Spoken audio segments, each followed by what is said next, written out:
আপনারা কি সেই গুহাবাসীদের সম্পর্কে জানেন যারা শত শত বৎসর ঘুমিয়ে কাটিয়েছিল? তাদের কেউ কেউ বলেছিল, এই তো কিছুক্ষণ আগেই আমরা ঘুমিয়েছিলাম, কিন্তু আসলে তারা শত শত বছর ঘুমিয়েছিল। তাদের সাথে একটি কুকুরও ছিল।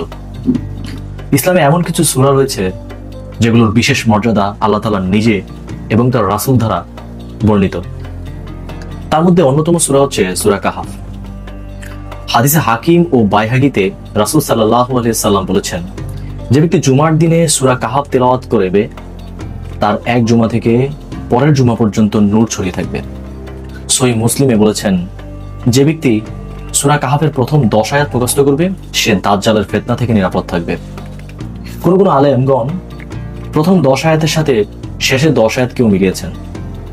কেউ শেষের 10 আয়াতকে বলেছেন, কেউ প্রথম 10 আয়াতকে বলেছেন, আবার কেউ পুরা সূরাকেও বলেছেন। এই সূরায় আসলে 4টি বিশেষ ঘটনা আল্লাহ তাআলা উল্লেখ করেছেন। তার মধ্যে প্রথমটি হচ্ছে গুহাবাসী যুবকদের কথা, এরপরে ধনী ও গরিবদের কৃতজ্ঞতার শিক্ষা। আরেকটি ঘটনা, সেটা আমরা অনেক সময় অনেক জায়গায় শুনে থাকি, সেটা হচ্ছে মূসা আলাইহিস সালাম ও খিজির আলাইহিস সালামের জ্ঞান চর্চার সেই গল্পটি। আর আরেকটি ঘটনা সেটা আমরা শুনে থাকি, সেটা হচ্ছে জুলকারনাইনের যে ন্যায় বিচার, সেই ন্যায় বিচার সম্পর্কে। প্রতিটি ঘটনায় আমাদেরকে শেখায় বিপদের সময় ধৈর্য ধরতে, আল্লাহর উপর ভরসা রাখতে আর সত্যে দৃঢ় থাকতে।